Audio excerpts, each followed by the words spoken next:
que voilà, et vous allez devoir accepter le fait que ça soit enregistré pour pouvoir rester dans notre webinaire. On va vous demander si vous voulez bien vous renommer en indiquant votre nom et le nom de votre, ou le nom de votre structure, pardon, excusez-moi, parce que ça peut être un peu long parfois de mettre le nom et le nom de la structure, de couper votre micro pour éviter les bruits parasites et utiliser le chat pour poser vos questions, puisqu'on fera une petite pause questions-réponses à la fin de chaque présentation. Donc moi, je suis Véronique Fermé, je suis la responsable développement et animation du COFIS, le collectif des festivals éco-responsables et solidaires en région PACA.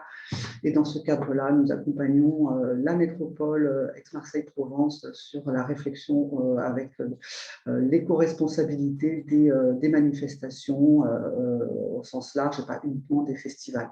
Je vais maintenant laisser la parole à Lola Ludi qui va animer cet atelier. Bonjour à tous. Alors, on est ravis de vous avoir avec nous pour ce webinaire sur le réemploi. Je suis Lola Holoduc. Je travaille au service de prévention des déchets de la métropole Aix-Marseille. Et l'idée aujourd'hui, c'est de vous présenter un peu les démarches de réduction des déchets, mais aussi les éco-manifestations qui se passent au niveau du territoire et de la métropole, et puis de travailler ensemble sur les pratiques de réemploi. Donc, on aura la chance d'avoir les interventions de Joanne Dupuis de Mars Attack et de Charlène Moutou d'Evolio. Et on aura aussi une présentation donc, de la charte métropolitaine des éco-manifestations par Lydia Repossi. Par la suite, donc, on aura la présentation de la boîte à outils du COFIS par Véronique Fermé. Et enfin, la deuxième partie de ce webinaire sera un atelier participatif où l'idée sera d'aborder ensemble un peu les freins, les leviers et puis les bonnes pratiques que vous avez pu mettre en place en tant qu'organisateur de manifestations. Voilà un petit peu l'idée pour le dérouler. Donc, je vais vous présenter la démarche de réduction des déchets du territoire Marseille-Provence. Je pense que plusieurs d'entre vous ont déjà assisté à des webinaires sur le sujet où vous êtes déjà signataire de la charte des déchets. Mais donc, je vais faire un petit rappel pour les autres. Donc, l'idée, c'est que, en fait, on est parti d'un contexte que vous connaissez bien en tant qu'organisateur, de différents problèmes liés aux déchets des manifestations, donc des problèmes liés à la propreté, au tri, au gaspillage, notamment avec l'emploi de beaucoup d'objets jetables, de plastique, de goodies, qui génèrent énormément de déchets in fine à collecter et traiter après l'événement. Et donc l'idée, en faisant ce focus sur le réemploi, c'est vraiment d'avoir une autre vision sur l'organisation et la gestion des déchets qui peut être mis en place quand on se focalise sur des pratiques du réemploi et non plus sur des pratiques, par exemple, liées exclusivement au tri. Pour vous donner un ordre d'idée, selon l'ADEME, une manifestation type accueillant 5000 personnes générait en moyenne 2,5 tonnes de déchets. Donc, c'est considérable parce que nous, sur le territoire de Marseille, on a vraiment de très nombreuses manifestations qui rassemblent énormément de personnes, parfois plus de 80 000 personnes. Donc, en termes d'impact au niveau des déchets, on réalise qu'il y a vraiment un enjeu à ce niveau-là pour réussir à les limiter, que ce soit en travaillant sur la réduction à la source ou sur le réemploi, voire in fine sur le tri de ces déchets pour pouvoir valoriser au mieux les déchets existants. Donc, par rapport à la démarche, l'objectif, c'était de coordonner la mise en place d'événements éco-responsables sur le territoire pour, comme on le disait, réduire les déchets, mais aussi engager les organisateurs dans des démarches éco-responsables de prévention. Donc, beaucoup d'entre vous sont déjà sensibles à ces thématiques et vous mettez déjà en place des pratiques vertueuses. Et l'idée, c'est d'être dans une logique un peu de progression continue par rapport à ces sujets, en étant accompagné au moyen d'outils et de ressources qui vous permettent de faire les bons choix en tant qu'organisateur quand vous anticipez votre événement, pendant l'événement et après l'événement. Donc, pour ce faire, on a créé une charte d'engagement qui est structurée autour de niveaux et d'indicateurs avec des éléments justificatifs de cette charte. Donc, l'idée, c'est, je vais vous présenter après, mais c'est l'organisateur qui s'engage au travers d'un rapport qui est auto-rempli. Et en fait, l'idée de cette charte, c'est d'initier l'éco-conditionnalité dans la mise à disposition des services par la collectivité. C'est-à-dire que plus un organisateur s'engage, plus il va avoir la gratuité dans la gestion des déchets qui est assurée par la collectivité. Donc, il va s'agir de mise à disposition de contenants, de collecte, de fréquence de collecte, de traitement des différents types de déchets. L'idée avec cette démarche, c'est de cibler forcément les organisateurs dans le cadre de leur activité, mais aussi les personnes intervenantes, les partenaires et les publics participants pour qu'ils soient sensibilisés à ces thématiques et qui adhèrent du coup aux alternatives qui soient mises en place. L'idée étant par la suite de créer une dynamique autour de ça. C'est clairement un sujet qui est dans l'air du temps, pas forcément que le réemploi, mais d'essayer de conscientiser notre impact dans l'environnement de manière générale. Et du coup, ça, c'est vraiment un point d'entrée qui est clé. Et notamment pour nous, au niveau de la prévention des déchets, on se rend compte que l'événementiel, et vous le savez en tant qu'organisateur, est un secteur qui génère beaucoup de déchets.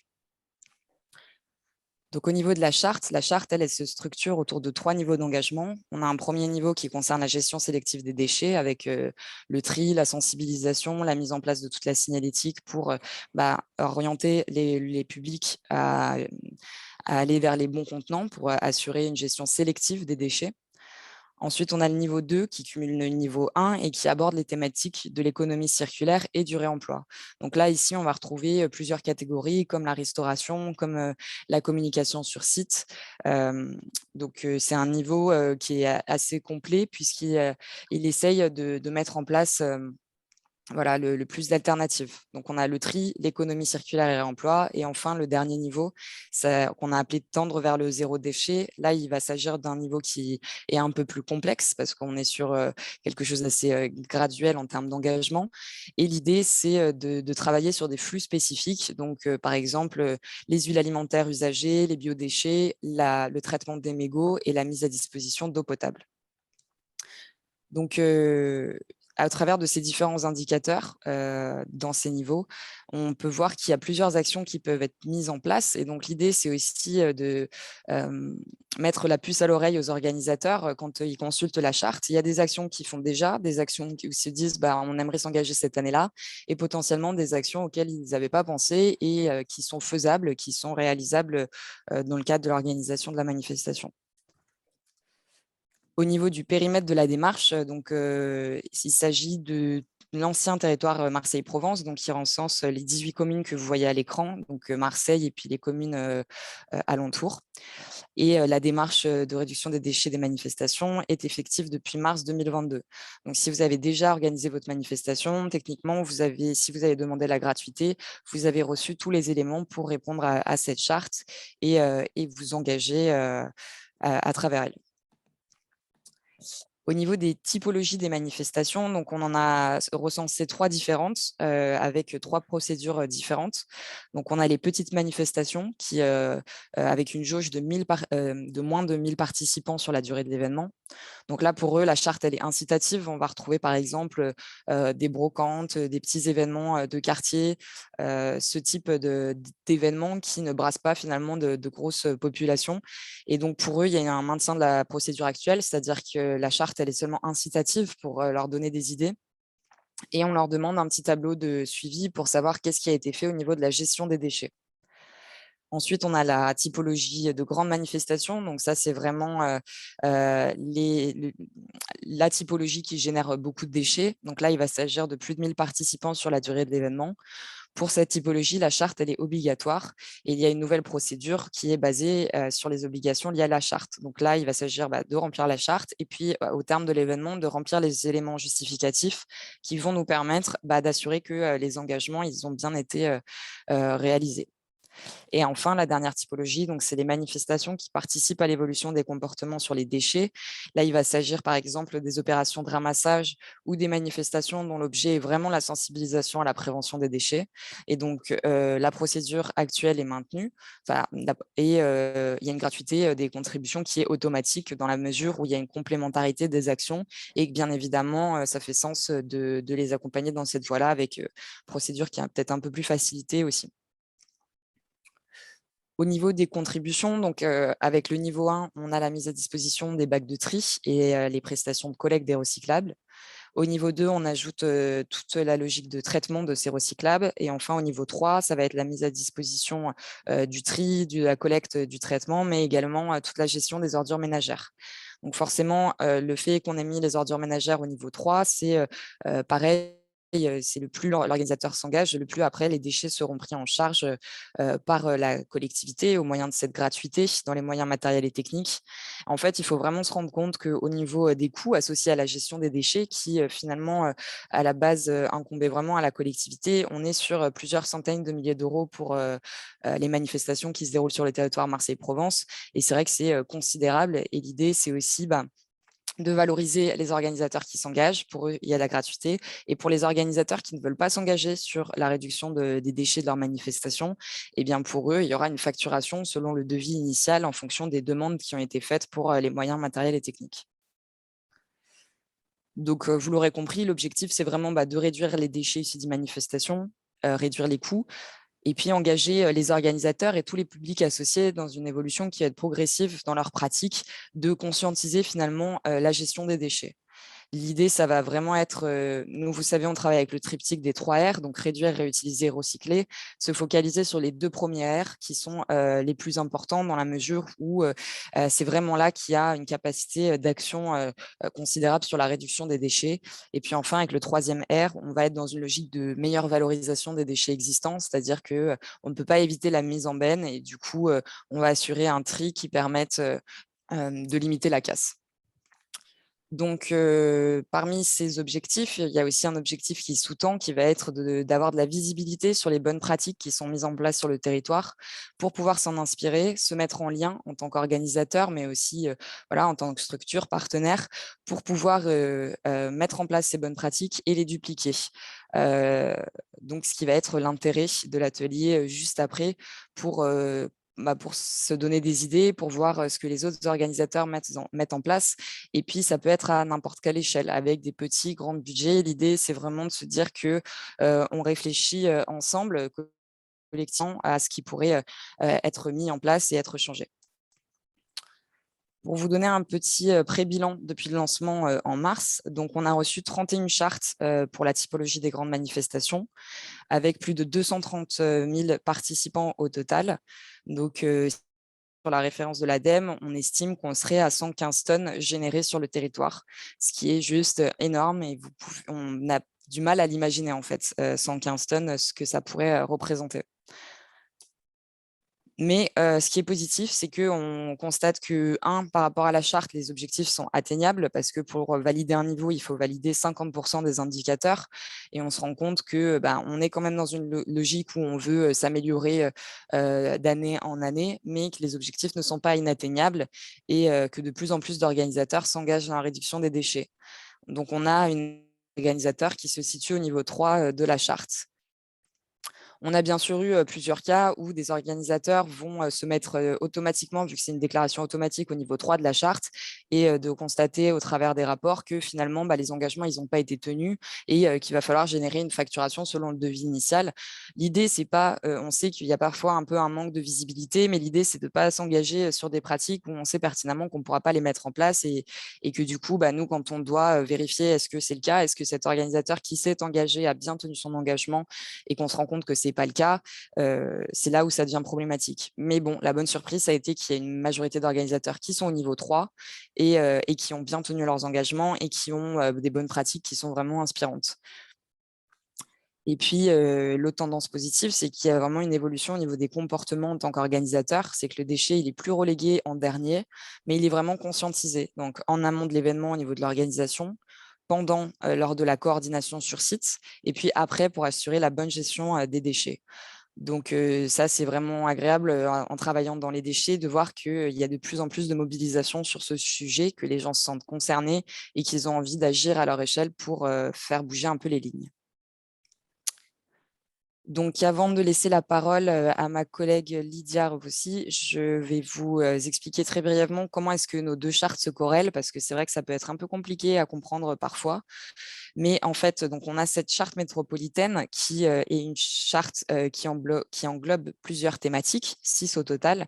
C'est un peu une charte, on va dire, parapluie de ces différentes thématiques où on va retrouver les transports, la cohésion sociale, la communication, les déchets, les ressources naturelles et puis tout ce qui concerne la sensibilisation. Et nous, spécifiquement sur le territoire de Marseille, sur les 18 communes, on a mis en place une charte qui se concentre que sur la thématique des déchets et c'est la charte que je vous ai présentée. Voilà pour essayer d'éclaircir un petit peu la corrélation entre ces deux chartes. Lydia, je te laisse la parole pour cette slide. Oui, bonjour à tous. Voilà, comme le disait Lola, on a construit, nous, en parallèlement, donc c'est dans le cadre du plan air, énergie, climat de la métropole qu'on a cette action-là sur l'éco-responsabilité des manifestations et bien sûr, voilà, la lutte contre leur impact, tout en leur permettant d'être pleinement présente sur le territoire parce qu'on a un territoire très riche en termes de, voilà, de manifestations et de festivals. Manifestations de tous bords, c'est-à-dire que nous, on part dans cette charte, on accompagnera aussi bien les manifestations toutes petites et événementielles, annuelles, comme un vide-grenier ou une fête voilà, de village, et même une fête organisée par la commune elle-même, qu'un festival. Voilà, l'idée c'est ça. Comme le disait Lola, ben voilà, on a 6 thématiques. On a 2 volets, pourquoi? Parce que comme je viens de le dire, on a une charte avec des actions qui vont être plus orientées pour les associations, structures, organisateurs de festivals et d'événements. Et puis, on a une charte qu'on a souhaité aussi mettre à disposition, pareil, avec un nombre d'actions, mais elles se rejoignent forcément, à direction des communes qui, du coup, ont sur leur territoire, hein, localement, des associations ou autres qui organisent des manifestations. Et comment est-ce que ces communes, elles peuvent aussi articuler en partenariat avec la métropole une aide et voilà, de faciliter toutes les démarches éco-responsables qui sont faites. Quand on a construit cette charte, on a fait des ateliers avec Cofis, même des enquêtes au préalable. Voilà. Donc, on a lancé beaucoup de mailing et de prospection auprès des organisateurs associatifs et autres, auprès des communes, et on a voilà, recueilli un petit peu tous les besoins, les pratiques, enfin voilà, donc c'est un gros chantier qui n'est pas terminé, et puis qui nous a aussi permis de proposer la quarantaine d'actions sur chaque volet, voilà, dans cette charte. Et on a quand même fait un atelier en présentiel en octobre 2021, je crois, Véro, si je ne me trompe pas. Et c'est là qu'on a du coup permis à ceux qui pouvaient être présents. Donc, le matin, on a fait les communes et l'après-midi, on a fait les associations. On a présenté ce pré-projet de charte avec ces actions. On les a laissés un petit peu regarder ça, remanier ça, faire d'autres propositions, etc. Enfin, voilà. Et on les a aussi conviés à nous aider à prioriser. C'est-à-dire que dans ces 2 volets de charte, l'idée, c'est que, surtout l'ensemble des thématiques, que chacun puisse s'engager progressivement dans un pas à pas, mais il y a quand même 3 niveaux. Avec, si je m'engage sur le niveau 1 à minima, je vais quand même, ou je fais déjà certaines actions, ou je m'engage à essayer de mettre en place certaines actions. Et c'est ça qu'on leur a demandé, en fait, pendant cet atelier. Donc, on a vraiment co-construit voilà, cette charte qu'on veut évolutive, qui n'est pas imposée, et puis par le biais de laquelle on proposera effectivement, on constituera un réseau. On proposera des ateliers thématiques en fonction des freins et des besoins recueillis. On demandera bien sûr aux signataires de cette charte de nous fournir des bilans par rapport aux engagements qu'ils auront pris. Qu'est-ce que j'oublie de dire? Et puis, oui, on va mettre aussi en place, on est en train de travailler dessus parce que c'est un gros chantier, puis comme on est en réorganisation, il y a pas mal de personnes qui bougent dans plein de services différents. Vous savez que notre territoire métropolitain, c'est 92 communes, c'est anciennement 6 communautés, enfin agglomérations, regroupements. Donc, à l'intérieur de ça, vous imaginez bien que chacun avait sa petite façon de fonctionner, que ça soit sur n'importe quelle thématique, ou organisation d'accompagnement déjà présente sur le territoire par rapport aux démarches et aux demandes des associations. Donc voilà, du coup, on est en train d'essayer de créer d'harmoniser et de créer un guide ressources qui sera mis à disposition aussi de tout le monde, pour justement permettre que chacun ait les bons interlocuteurs voilà, autour de lui ou concernant sa commune, voilà, en matière de thématiques déchets, transport et autres. Voilà, donc on est dans un gros chantier. Et on va du coup permettre, enfin, là, on est en train de, voilà, donc on va finir par du coup, indiquer un peu à tout le monde que cette charte est opérationnelle et qu'on peut la signer. Et on est en train de travailler sur un outil en ligne. C'est pour ça qu'on met un peu de temps à la diffuser vraiment officiellement. Parce que voilà, là actuellement, on aimerait que ça soit une charte qui puisse être remplie en ligne par les signataires. Après, nous, on étudie, on accompagne. Euh, voilà, en gros, je ne sais pas si j'oublie d'autres choses. Et vous avez voilà, le lien là sur le site de la métropole. De toute façon, d'ores et déjà, on a mis voilà, tous les éléments concernant cette charte. Je ne vais pas rentrer dans le détail parce que ce n'est pas l'objet de ce webinaire. Sachez aussi, oui, qu'en interne, quand je parlais de co-construction, en interne, bien sûr, on est aussi sur pour essayer d'avancer au mieux. Cette charte, elle est évolutive, comme je l'ai dit, donc elle forcément, il y a des choses qui bougeront sans doute au fur et à mesure de qui la signera, comment les retours nous sont faits, les retours d'expérience, etc. Donc voilà, tout ça c'est quelque chose qui commence demain, officiellement, on va dire, mais nous, ça fait déjà 2 ans, voire un peu plus, qu'on travaille là-dessus, notamment avec Cofis. Voilà. Si tu veux compléter, Véro, mais on va peut-être pas voilà, monopoliser non plus le… Oui, non, juste pour rappeler que nous, on a été ravis d'être associés à l'élaboration et à la réflexion autour de cette charte. Et c'était pour nous important qu'il y ait un double engagement ou même un triple engagement, que ce ne soit pas, comme toutes les chartes qu'on voit habituellement, uniquement l'engagement des organisateurs de manifestations, mais que les communes aussi puissent prendre conscience qu'on a besoin, en tant qu'organisateurs, de leur soutien, de leur aide, qu'elle soit technique ou même de conseil et d'accompagnement. Donc, on trouvait ça vraiment super de pouvoir travailler sur ces 3 volets avec la métropole. Merci Lydia. On va peut-être passer aux questions sur ces 2 présentations. Alors, on a une première question. Alors, une double question. Question centrale, avez-vous conscience des surcoûts qui vont peser sur les organisateurs dans un contexte de baisse de subventions et de tensions sur les inscriptions? Ça, c'est la première partie de la question. Et la deuxième partie, par ailleurs, en termes de réduction des déchets, notamment bouteilles d'eau, quelles solutions pour des événements de masse se déroulant sur la voie publique où l'adduction d'eau potable est faible, voire inexistante? Lola, est-ce que tu peux répondre déjà sur la première Oui, bah, pas de souci. Bah, du coup, l'idée, c'est vrai que c'est quelque chose qui est remonté plusieurs fois. Je pense qu'il faut prendre conscience que pendant longtemps, les organisateurs, ils ont bénéficié de la gratuité automatique sur la mise à disposition des moyens matériels et techniques. Là, la réalité de la charte, c'est pas du tout de sanctionner les organisateurs, c'est de valoriser les organisateurs qui s'engagent. Et comme je le disais, les indicateurs, enfin les niveaux sont complètement atteignables vu qu'on a vraiment la grande majorité des organisateurs qui sont au niveau 3 et qui le valident, donc qui finissent par avoir la gratuité.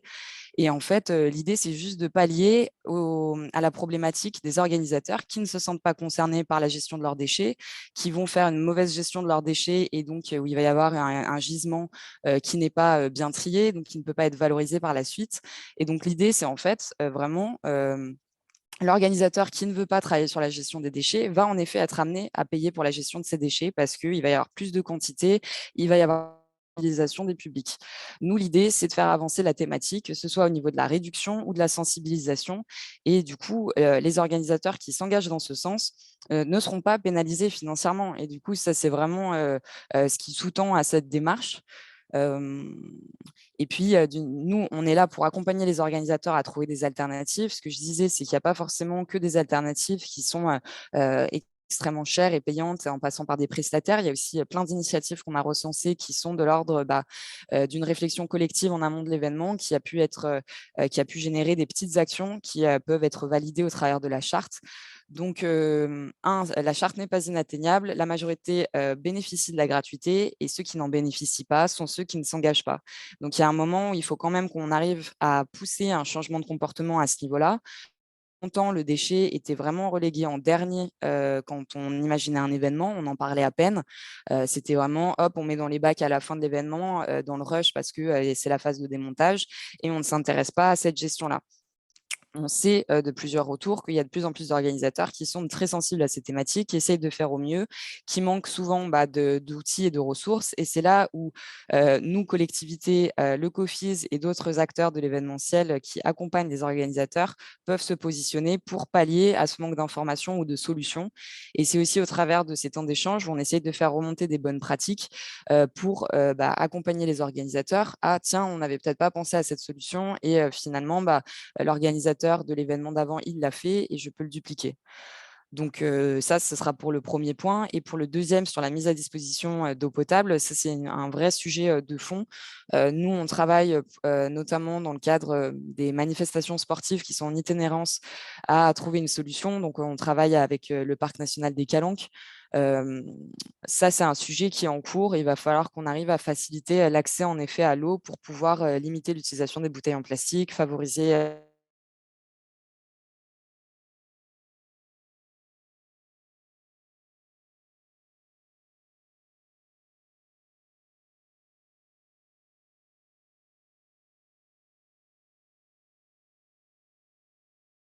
Ah, ouais.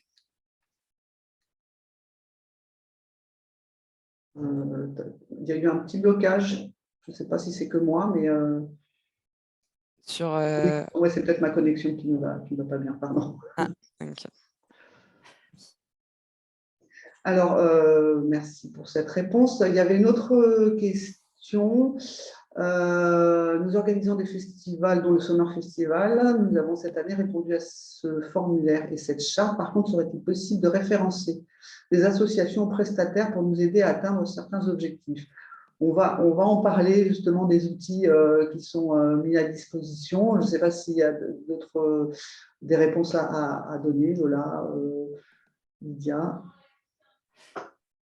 Ouais, donc on en abordera certains sur ce webinaire-là. On essaie donc au travers des outils, on vous en parlera aussi. On a un guide de bonnes pratiques où là, l'idée, c'est aussi de référencer les personnes qui peuvent, que ce soit les assos ou prestataires, vous accompagner dans la mise en place de bonnes pratiques de prévention des déchets. Et, ouais, donc ça, c'est l'idée aussi d'avoir un panel. Alors, c'est difficile d'être très exhaustif pour avoir vraiment toutes les personnes du territoire qui peuvent vous accompagner, parce qu'il y a plein d'acteurs divers et variés. Mais vous avez notamment sur le site déchets AMP Métropole, dans la partie professionnelle, toute une liste de prestataires en fonction des flux déchets. Donc ça peut aussi vous aiguiller si vous voulez la gestion d'un flux déchets spécifique. Autre question, plusieurs Comcom ont mis en place des services mutualisés à l'intention des organisateurs, comme une flotte d'éco-cup ou une brigade de sensibilisation. Avez-vous prévu quelque chose d'équivalent? Ouais, du coup, pour là, donc on est dans l'année d'expérimentation, l'année de lancement. L'idée, c'est qu'en 2023, on puisse aussi intervenir sur les manifestations avec les éco-ambassadeurs, le bus zéro déchet. Et on réfléchit également à ce qui pourrait être mis à disposition des organisateurs qui soient autres que les moyens matériels et techniques que vous connaissez.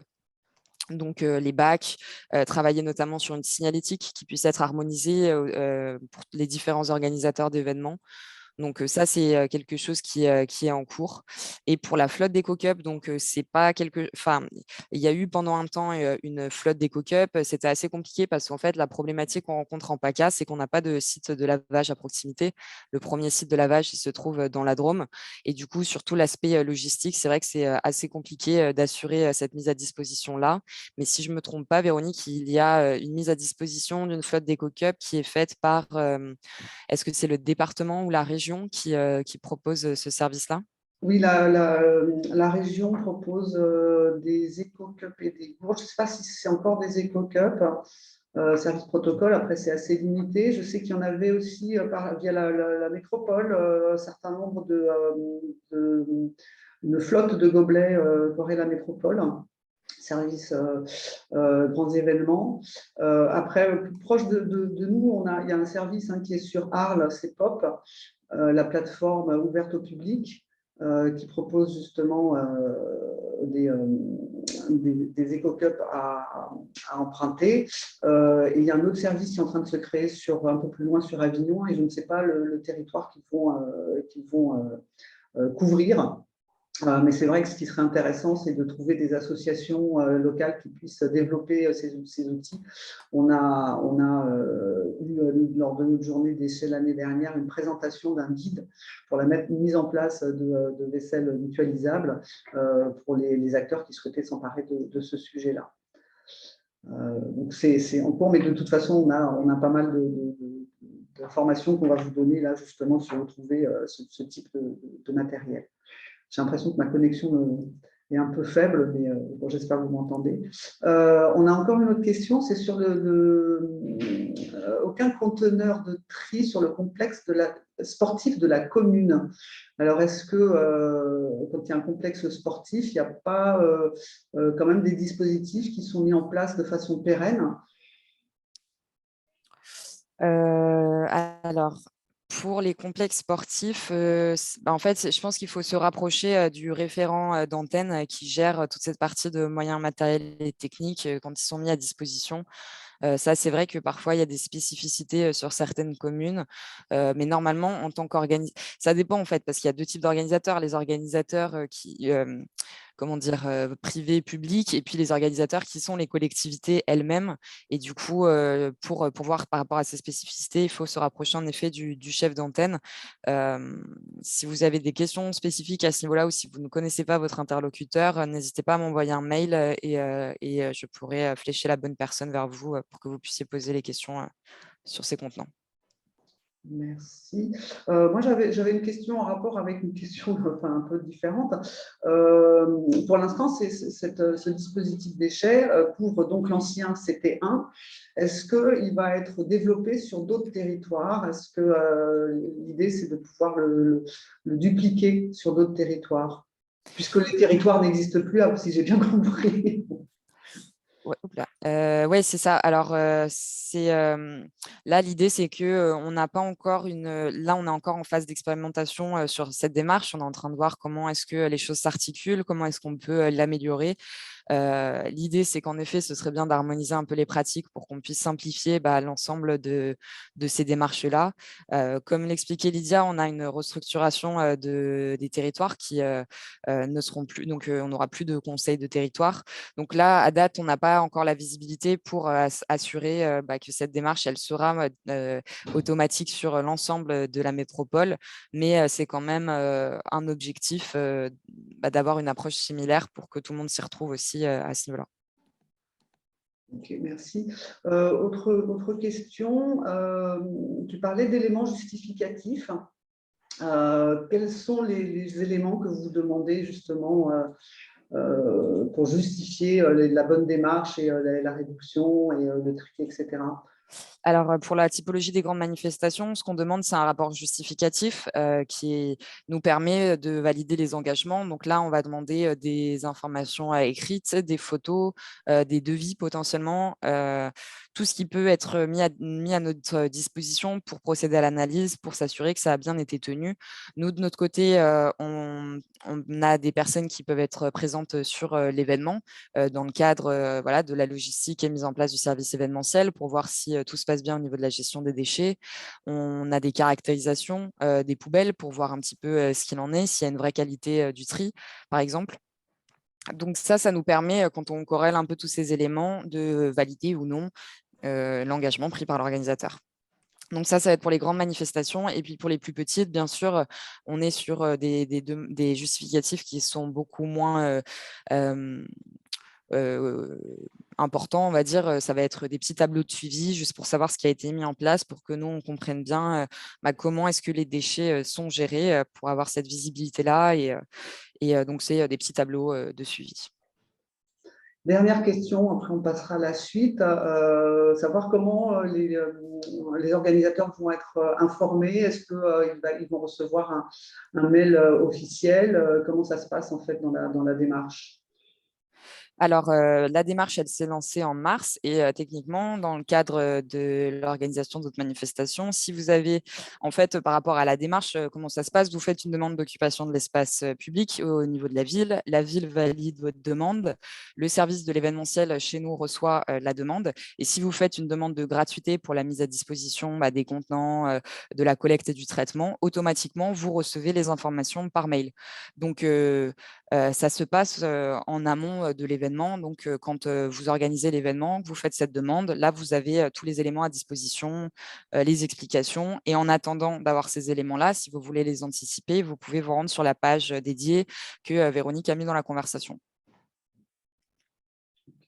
Je pense qu'on a fait un petit peu le tour là, sur le sujet, mais je pense que Lola et Lydia seront à votre disposition pour répondre à d'autres questions via les mails. Et puis, vous pouvez toujours les poser au fur et à mesure de ce webinaire. On va passer à la deuxième étape de notre rencontre et le sujet qui nous intéresse aujourd'hui. Lola, je te laisse la parole. Alors, du coup, le sujet, la thématique du jour, ça va être le réemploi. Là, l'idée de cette slide, c'était de vous montrer un peu le petit distinguo. Donc, c'est une petite subtilité, mais qui permet de clarifier un petit peu ce qu'on entend par réemploi. Donc, le terme réemploi, c'est l'utilisation d'un objet qui a déjà servi. Donc, ça va être un gobelet réutilisable. De manière générale, ça va être voilà, une voiture d'occasion qui est réemployée. Et donc, le distinguo, ça va être sur la réutilisation. La réutilisation, c'est l'utilisation à nouveau d'un objet en le détournant parfois de son usage initial. Donc là, ça va être par exemple la transformation de palettes en bois pour les transformer en canapé. Et donc, ces deux pratiques sont des pratiques qui favorisent le réemploi. Et quand on organise un événement, c'est deux types de pratiques que vous connaissez bien. En effet, que ce soit la mise à disposition de gobelets réutilisables ou la création de matériel scénographique issu du réemploi. Donc là, j'ai fait une petite sélection dans les trois phases, qui structurent un événement. Donc, on a les phases montage, exploitation, démontage. C'est au travers de toutes ces phases-là qu'on peut retrouver des bonnes pratiques liées à la thématique du réemploi. Donc, par exemple, pendant la phase montage, de privilégier l'utilisation de matériel de deuxième main pour la scène, pour le mobilier, de faire en sorte qu'on n'achète pas de neuf et par exemple, vous avez réutilisé votre mobilier d'une année sur l'autre, c'est une logique de réemploi. Il peut y avoir l'utilisation de vaisselle, de pichets d'eau, de tasses et de gourdes pour l'équipe interne pour limiter au maximum la part de déchets qui sera générée pendant cette phase-là. Ça, c'est des choses qui peuvent en effet être plus compliquées quand on arrive sur le grand public. Par exemple, la vaisselle lavable, même si pour certaines manifestations, c'est complètement jouable et il y en a qui le font et c'est très inspirant. Mais déjà, pour la partie équipe interne, c'est important de se dire qu'il y a ce type de solution qui participe aussi au réemploi. Il peut y avoir également l'utilisation de signalétique qui est non datée et qui est vouée à être utilisée à nouveau sur les autres éditions. Donc, ce qu'on constate des retours d'expérience qu'on a, c'est beaucoup d'organisateurs qui vont avoir type qui est non daté. Ils vont mettre des stickers s'il y a des stickers sur la bâche, s'il y a des nouveaux partenaires qui s'ajoutent d'une édition sur l'autre pour éviter de réimprimer entièrement la bâche signalétique. Et certains peuvent même utiliser une bâche plus ou moins vierge, faire les ajouts, mais avoir le même support de base et le mutualiser entre organisateurs. Ensuite, au niveau des exemples qu'on peut un peu vous donner sur la partie exploitation, il y a donc en effet favoriser la mutualisation de gobelets réutilisables, donc qui sont non datés, non floqués. Ces gobelets, ils peuvent être mutualisés entre différents organisateurs, ils peuvent être loués ou ils peuvent être achetés et réutilisés par leur organisateur d'une année sur l'autre. Ce qui limite au maximum l'achat de nouveaux gobelets neufs avec l'édition 2022 et puis le nom de l'événement avec un certain type de couleur. Donc ça réduit considérablement les déchets. On a tout le système de la consigne parce que ça, on constate que quand on avait des gobelets floqués, datés, évidemment, c'est des objets que les festivaliers, enfin le grand public, peut avoir tendance à vouloir garder. Et les études, elles prouvent que les gobelets qui sont un peu moins attractifs visuellement, ils ont moins tendance à être gardés par les participants. Et grâce à la consigne, il y a un bon taux de retour. Donc finalement, l'organisateur garde une flotte plus ou moins intacte de ce qu'il avait mis à disposition disposition initialement. Et si ce n'est pas le cas, la consigne permet de compenser un peu les pertes à ce niveau-là. Il peut y avoir également le choix de goodies qui soient vraiment dans une logique de réemploi, donc limiter au maximum la part de goodies qui vont être des goodies jetables, qui vont générer énormément de déchets. Nous, dans la charte, on a mis 2 critères cumulatifs. Ça va être le fait que le goodies ne soit pas en plastique et qu'il soit réemployable. Donc, quand on dit réemployable pour un goodies, ça peut être bêtement, ça peut être un savon de Marseille, ça peut être... il y a plein d'exemples, un stylo recyclé, ce type de goodies qui sont vraiment, qui ont une utilité et qui ont vocation à être un peu gardés dans le temps. Et donc, l'idée, c'est aussi de faire le lien avec vos partenaires. Les personnes qui sont présentes sur site, elles vont aussi générer des déchets. Donc, nous, dans la charte, ça se traduit au niveau de que ce soit explicité, notamment, par exemple, si vous travaillez avec un cahier des charges, que vous souhaitez limiter les déchets de votre manifestation et que vous demandez ça à vos partenaires. Et donc, potentiellement, que vos partenaires ne mettent pas à disposition tout un tas de goodies jetables. Et enfin, pour la partie démontage, il peut y avoir le don. Nous, on a eu par exemple un retour d'expérience qui était assez intéressant. Donc, il y avait un événement qui faisait de la pétanque et qui, à la fin de l'événement, a mis à disposition ces cartons qu'ils ont pliés et mis dans un endroit pour que le grand public qui a besoin de cartons puisse venir le collecter.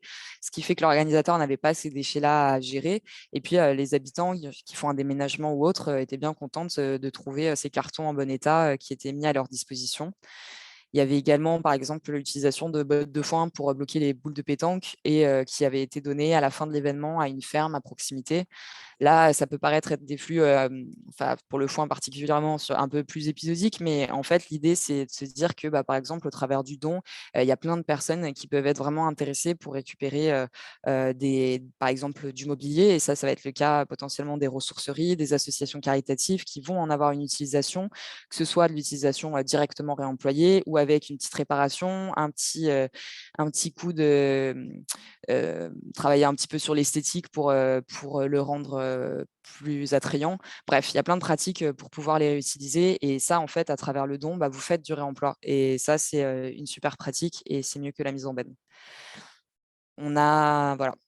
La mutualisation, je vous en ai parlé avec les autres organisateurs d'événements. Ça, j'insiste vraiment sur la mutualisation parce que c'est vrai que c'est du bon sens quand on est des organisateurs, qu'on est à proximité, qu'on a les mêmes besoins, par exemple pour la scène, d'avoir des chaises, des tables, d'essayer de voir comment est-ce qu'on peut réfléchir ensemble sur cette mise à disposition, sur l'utilisation. Ça réduit considérablement les coûts, ça réduit la logistique et finalement, c'est du bon sens parce qu'on en a finalement besoin pour un temps généralement assez restreint et ça pourrait être prêté et réutilisé sur différents événements.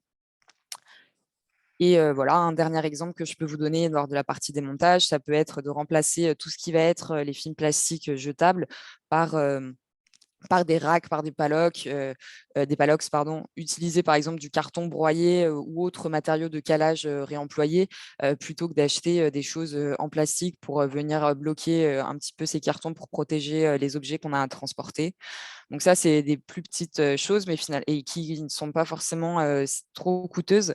Mais là, l'idée, c'était de vous montrer qu'il y avait quand même un panel d'options et que ce soit avec des petits budgets pour des petites manifestations qui n'auront forcément pas les mêmes enjeux. Par exemple, une petite manifestation de 1000 personnes qui, sur une semaine, elle va peut-être pas avoir besoin de mettre en place un système de gobelets réutilisables, floqués. Avec la consigne, il y a peut-être d'autres enjeux à différents niveaux, mais chacun peut mettre en place des pratiques qui font sens pour leur événement. Et c'est l'idée de ce petit de pratiques. Les avantages, je pense que vous vous en doutez, ils sont assez nombreux. Donc, il y a forcément la réduction de l'impact environnemental dans le cadre de sa manifestation. Il y a la réduction des déchets, l'allongement de la durée de vie des objets. Et puis, comme je vous disais, optimiser la logistique. Donc, par exemple, la réutilisation d'une édition sur l'autre ou entre manifestations. La participation à l'économie circulaire et à la mise en lien local. Donc ça, c'est toujours dans cette logique de mutualisation, mais c'est l'idée de dire que ce qu'on consomme reste dans un cycle qui est assez circulaire et qui ne génère pas de déchets. Voilà. Et ça va demander en effet de conscientiser qu'est-ce que je génère comme déchets et comment je pourrais pallier aux déchets que l'on crée dans le cadre de la manifestation.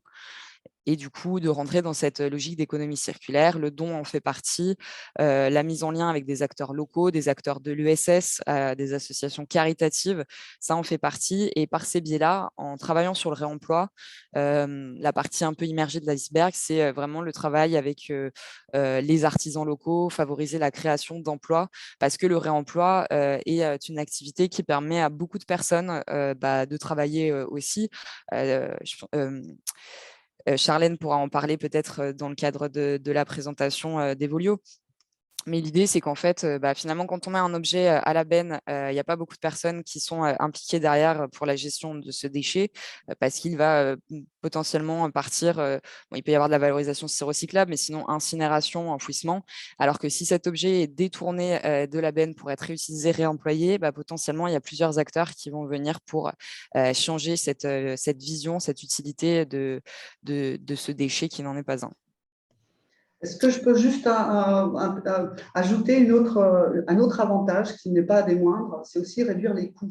Le fait de ne pas racheter tous les ans, de ne pas imprimer tous les ans des bâches PVC, de réparer, réutiliser, ça vous fait quand même des économies substantielles, sans parler bien sûr de la réduction dans l'allocation de matériel de tri de Marseille. Il faut y penser aussi, c'est-à-dire vraiment analyser vos achats en vous posant la question de savoir est-ce que justement vous n'allez pas pouvoir faire des économies en achetant quelque chose qui soit pérenne, réutilisable, comme voilà, tout ce qui n'est pas floqué ou millésimé permet de faire quand même de sacrées économies. Voilà, c'était juste mon petit apport. C'est clair, et c'est vrai que ça devrait figurer sur les avantages de la slide. Je vais maintenant laisser la parole à Joanne Dupuis pour Mars Attack, qui va présenter un petit peu les actions qui ont été mises en place. Est-ce que tu es avec nous, Joanne? Bien sûr, je suis Super. là. Avant d'entamer Mars Attack durable et solidaire, je voulais revenir sur le slide juste avant. Il me semble que c'est pas si évident que ces démarches de réemploi facilitent la logistique. Mais il faut y croire pour le faire, parce que je pense notamment aux barres à eau, il faut pouvoir les stocker, et il faut donc avoir un stockage. Et donc, c'est une vraie croyance en ces choses-là. Et donc, ça peut nous faciliter la vie en termes logistiques, mais c'est aussi une contrainte, et c'est aussi la croyance en ces démarches-là que, par exemple, l'association RAN qui porte Mars Attack a en elle. Donc voilà, bref, c'était la petite aparté. Je vais vous parler du programme Mars Attack durable et solidaire qui a fêté ses 15 ans cette année à Mars Attack. Et donc Mars Attack, pour celles et ceux qui ne le savent pas, c'est un festival qui va fêter sa 25e édition l'année prochaine encore au parc Borély. Et donc, on a lancé ce programme il y a 15 ans, Mars Attack durable et solidaire, qui se décline en 3 volets: Mars Attack propre, Mars Attack solidaire et Mars Attack mobile.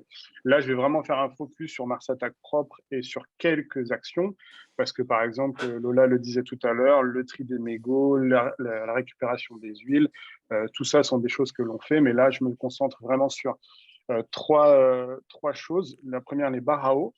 Donc en 2021, on a construit 4 barres à eau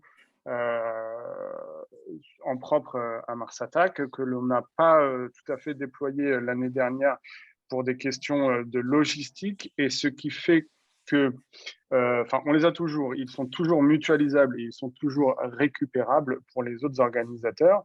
On a eu quelques touches cette année avec des festivals, mais force est de constater qu'après l'édition que l'on a traversée cette année, on est en train de repenser notre approche de l'eau. Je m'explique. C'est pas parce que l'on met des barres à eau à libre disposition du public que c'est forcément une bonne chose, parce que les publics, eux, consomment de l'eau à pas forcément bon escient. Et l'eau, même si ce n'est pas un déchet, est une denrée rare, une ressource que l'on se doit d'économiser. Et donc, du coup, nous, on est en train de réfléchir à transformer ces barres à eau en une espèce de stand de barres à eau avec un vrai service eau vert pour éviter la perte d'eau, parce qu'on s'est bien rendu compte que certains des festivaliers n'avaient pas ce recul-là sur la préciosité de l'eau. Donc, on a encore ces bars, on va les transformer très certainement pour l'année prochaine en un vrai stand qui sera lui aussi mutualisable. Il n'y a pas de problème là-dessus parce que c'est l'ADN de ces bars à eau. Donc voilà, ça c'est les bars à eau. Et Ensuite, on Johan, a… Oui, pardon, dis-moi.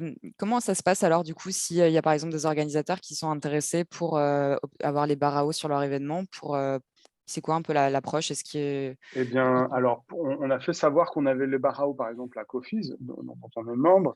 On l'a fait savoir aux gens avec qui on travaille, plus ou moins dans ce secteur. Et donc, c'est vrai que ça, c'est un plafond de verre qu'on a du mal à dépasser. C'est comment faire savoir à tous et toutes qu'on a ces ressources-là à disposition.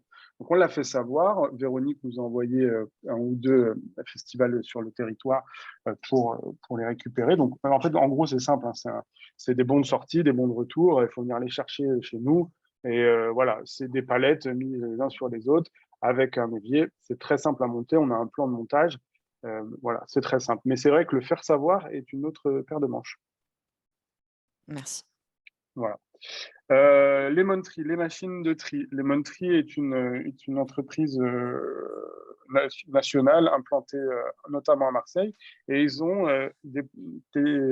inventé des machines de tri automatiques que l'on a testées pour une première en 2021.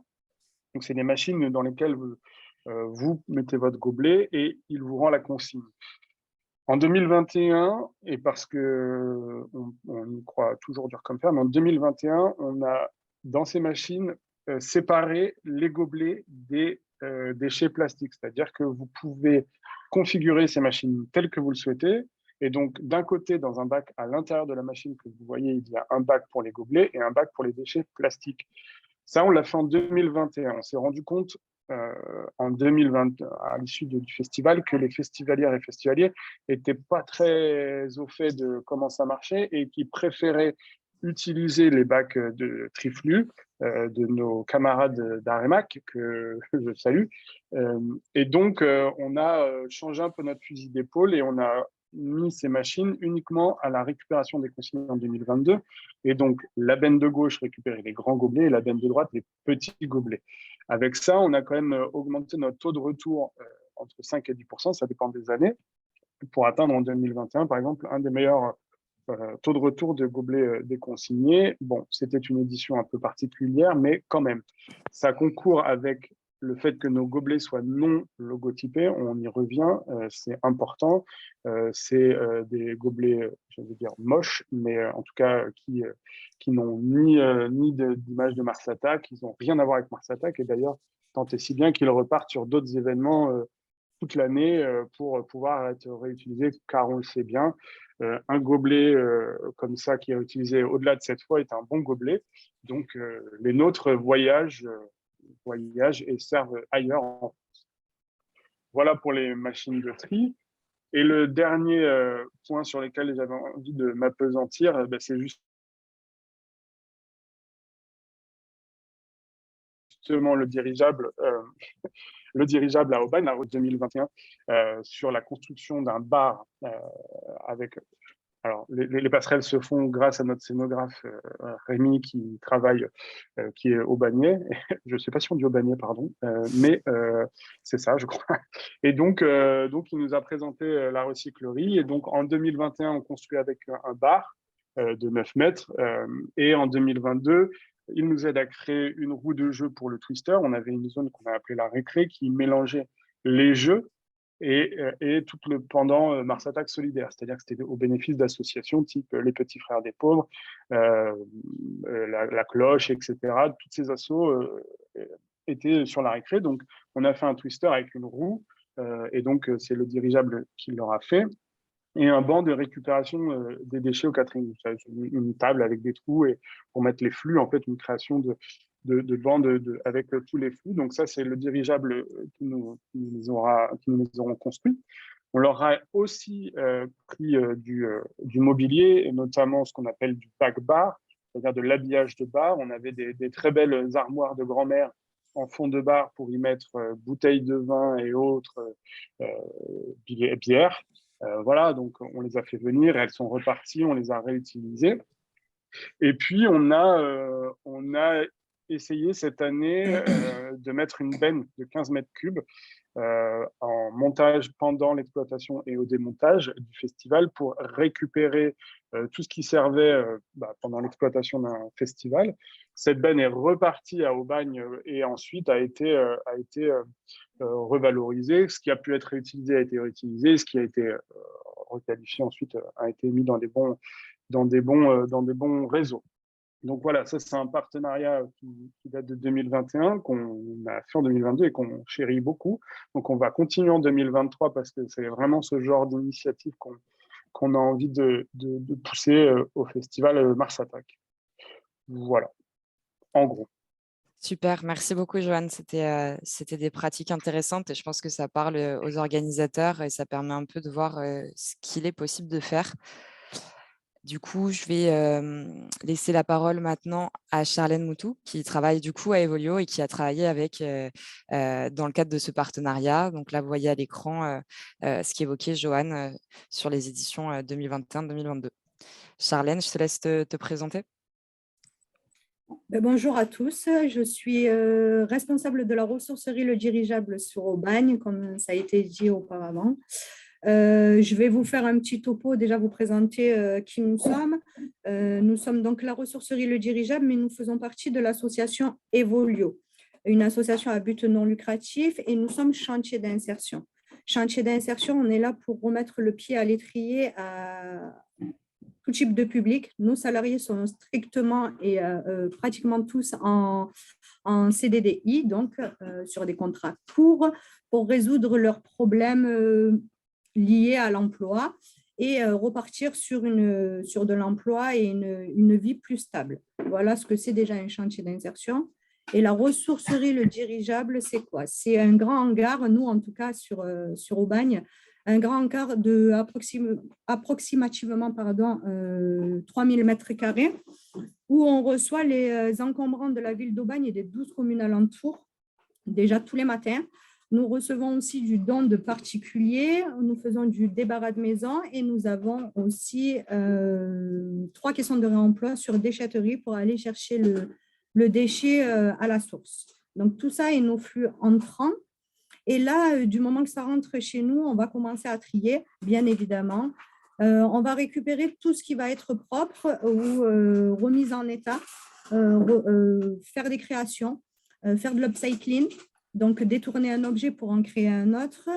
Et tout le reste, tout ce qu'on ne va pas pouvoir réutiliser nous en interne pour revendre dans notre boutique, bien évidemment, va être mis sur des filières de recyclage. Donc, sur de la benne ferraille, benne carton, benne gravat, benne mobilier particulier, professionnel, tout est trié chez moi. Dans un premier temps, ce qui va aller dans nos ateliers, on a différents ateliers, on en a 3. Donc, l'atelier bois où on a bien participé sur le festival Mars Attack, mais pas que ce festival-là d'ailleurs.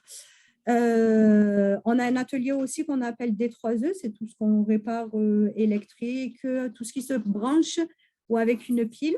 Et on a un atelier vélo aussi, où par exemple avec 3 vélos hors d'usage, on va pouvoir en remonter un, tout mis en sécurité. Ce moment-là, ça va repasser en boutique et vendu à moindre coût. Voilà pour un petit peu le topo de la ressourcerie. Je vais vous donner quelques chiffres aussi en 2021. 1500 tonnes de déchets ont été collectés en 2021, 700 tonnes valorisées et 400 tonnes réemployées. Il faut bien faire la différence. Réemployer, c'est tout ce qu'on a pu récupérer et remettre en vente.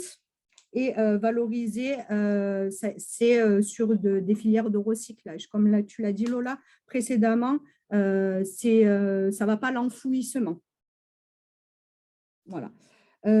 Et pour les emplois, parce qu'il ne faut pas oublier notre cœur de métier, parce que la ressourcerie est un bel outil, justement, pour notre cœur de métier qui est l'insertion.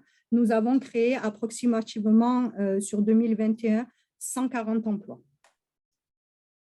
Donc, voilà.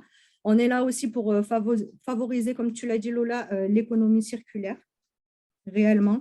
Ce bel outil nous le permet au quotidien de sensibiliser aussi le public C'est très, très important parce que c'est que comme ça qu'on va avancer aussi.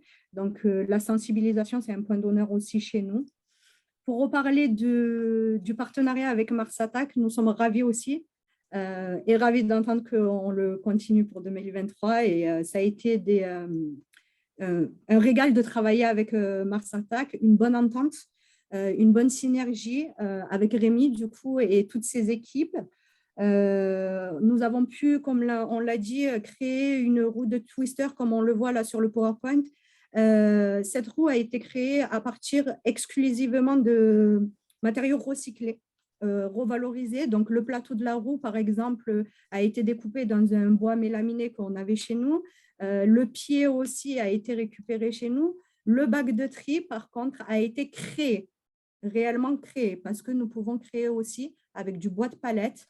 Donc, ce travail en bonne synergie avec Mars Attack et les demandes et avec l'encadrant technique et les efforts aussi de tous nos salariés en insertion qui ont donné un partenariat qui nous va, quoi. Très bien. Super. Et hop, tac, pardon. Super, bah, merci beaucoup pour cette présentation, Charlène. Ça nous permet d'avoir un peu de la visibilité sur les partenariats locaux qui peuvent être mis en place et puis sur toute la chaîne de valeur, on va dire, qui se trouve derrière ce type de partenariat, comme tu l'évoquais avec l'insertion, mais aussi le travail de qualité. Il y a plusieurs endroits, donc, comme Evolio à Aubagne, enfin le dirigeable, qui ont vraiment une capacité à mettre les compétences des personnes, leur créativité au service de la création. Et donc ça, on le voit, que vous l'avez vu avec la roue du twister ou le bac de tri, qui sont très quali. Et ça, on voit qu'il y a plusieurs acteurs qui proposent leur savoir-faire, en fait. Et ça peut être des prix qui sont clairement concurrentiels avec le prix du neuf. Et ça, c'est vraiment intéressant, d'autant qu'il y a plusieurs approches. Comme l'évoquait Joanne, ça peut être soit le prêt, soit donc les objets qui sont gardés par l'organisateur ou qui sont rendus à la structure par la suite, à la suite de l'événement. Je vais rebondir aussi sur une question, pardon Lola. Du coup, tout à l'heure, on parlait de stockage aussi sur les barreaux. Et il faut savoir que nous, dans la capacité qu'on peut, c'est ça en fait, c'est des échanges de bons procédés avec de la communication. On a pu nous stocker le tri, les tris là, pour l'instant, ouais, on a pu le stocker quand on peut faire, on va aller faire. Donc, pour l'instant, voilà, on est sur l'espace de stockage. Bien évidemment que je ne pourrais pas tout stocker parce qu'en recevant 1500 tonnes à l'année de déchets, je ne vais pas pouvoir tout stocker parce qu'il faut que je pousse mes murs sinon. Mais si on peut le faire, on le fera, bien évidemment. C'est toujours travailler en bonne entente et en bonne intelligence. Oui, c'est sûr. Et puis, en fait, c'est là où on voit que des acteurs comme les ressourceries et comme plein d'autres acteurs peuvent pallier en effet à cette problématique du stockage avec, encore une fois, la location, la mutualisation et potentiellement garder des objets d'une année sur l'autre parce que ce bac de tri, il n'est pas voué à être utilisé qu'une seule fois sur un événement, mais il est voué à être partagé sur différents événements. Exactement. Et c'est bien l'idée et la logique du réemploi.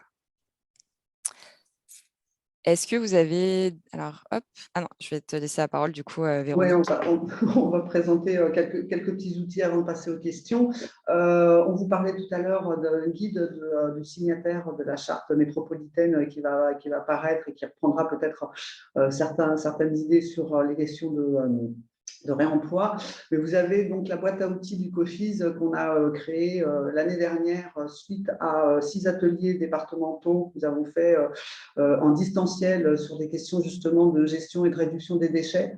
L'idée étant de récolter toutes les bonnes pratiques dans un premier temps et de pouvoir les restituer, mais également récolter des adresses justement de prestataires, associations, voire collectivités qui proposent des alternatives ou des solutions pour réduire les déchets. Donc, il y a un carnet d'adresses par département. Donc, on va retrouver un certain nombre d'acteurs. Je ne sais pas si Evolio y est, je ne me souviens plus, mais bon, on va vérifier ça. On va pouvoir mettre ça à jour. pour s'assurer que tout le monde soit bien présent. Et vous accédez, donc, on va vous mettre le lien dans la conversation, non seulement à ce guide que vous avez là, où on va reprendre les réglementations, mais ensuite on a travaillé déchet par déchet de manifestations. Donc là, si tu peux passer la deuxième slide, qui est juste en fait un exemple. On a une page qui parle de moquettes et tissus et scénographie. À chaque fois, on va retrouver un peu les mêmes items sur chaque page, avec bien sûr des chiffres si on les a, les ressources utiles, les points de vigilance et les réglementations qui peuvent exister, entre autres sur les scénographies, la loi AGEC, hein, qui est donc anti-gaspillage et pour l'économie circulaire, qui est quand même assez intéressante, qui donne la possibilité en fait à tous les établissements publics de céder leur scénographie à titre gracieux à des associations, ce qui n'était pas le cas avant parce qu'il y avait toujours des problèmes de sortie de répertoire ou d'inventaire. Donc voilà, vous avez un peu une idée de fiche que vous allez retrouver. Nous, l'idée principale, c'est la réduction. En fait, les solutions qu'on indique, c'est la réduction. Et après, si on ne peut pas faire autrement, on va essayer de mieux gérer, mieux trier. Ça, c'est un premier outil. Un deuxième outil qui est issu de notre regroupement, puisque nous, le COFIS, donc on accompagne des festivals membres sur la région Provence-Alpes-Côte d'Azur. On a des collègues dans différentes régions en France et on a mis en place une charte, on a adapté une charte anglaise qui s'appelle Drastic on Plastic, avec un certain nombre d'outils qu'on a développés, dont entre autres un logo que vous pouvez utiliser, qui est en open source, qui est le logo Sortez Couvert, avec 11, alors vous les avez en couleur ou en noir et blanc, 11 déclinaisons, soit juste la gourde, soit juste le gobelet, soit juste la vaisselle, soit juste le contenant, etc. Vous pouvez le télécharger sur le site de Drastic on Plastic. On a travaillé ces logos avec Zero Waste France, qui a les mêmes types de logos avec les mêmes couleurs pour les commerces près desquels on peut venir avec ses propres contenants. Donc, on a voulu faire quelque chose qui soit assez reconnaissable, avec l'idée que plus on sera nombreux à utiliser le même type de logo, mieux ce sera compris et enregistré par les différents publics. Il faut savoir que ça va être aussi utilisé au Québec, puisque les Québécois trouvaient l'idée assez bonne, donc ils nous ont aussi piqué, puisque c'est en open source, c'est parfait. Ils vont aussi partager ce logo auprès des organisateurs de manifestations. Voilà un peu pour les outils. Bien sûr, sur le site du COFIS, hein, vous avez pas mal de ressources. Le lien qu'on vous a mis là va vous permettre de retrouver une fiche pratique, des outils de calcul, des guides. On n'en a pas parlé, mais sur le réemploi, il y a aussi le guide du Festival d'Aix-en-Provence sur l'éco-conception et l'économie circulaire des décors, qui est quand même un guide assez intéressant quand on parle de scénographie, voire de mise en place de lieux d'accueil et de mobilier pour les lieux d'accueil. Voilà un petit peu pour les outils. On a un petit temps pour répondre à des questions. Alors, il y avait une question qui est un peu longue parce que, en fin de compte, la problématique apparemment, c'est que sur les manifestations sportives, entre autres, je pense, les courses, il est assez difficile de mettre des fontaines à eau pour les coureurs et que ça nécessite en fait des citernes, éventuellement des citernes à eau qui ont un certain coût. Quelles seraient les solutions éventuellement? Est-ce qu'il y a une réflexion au niveau des organisateurs, Lola, déjà sur cette problématique-là de l'approvisionnement en eau sur les courses?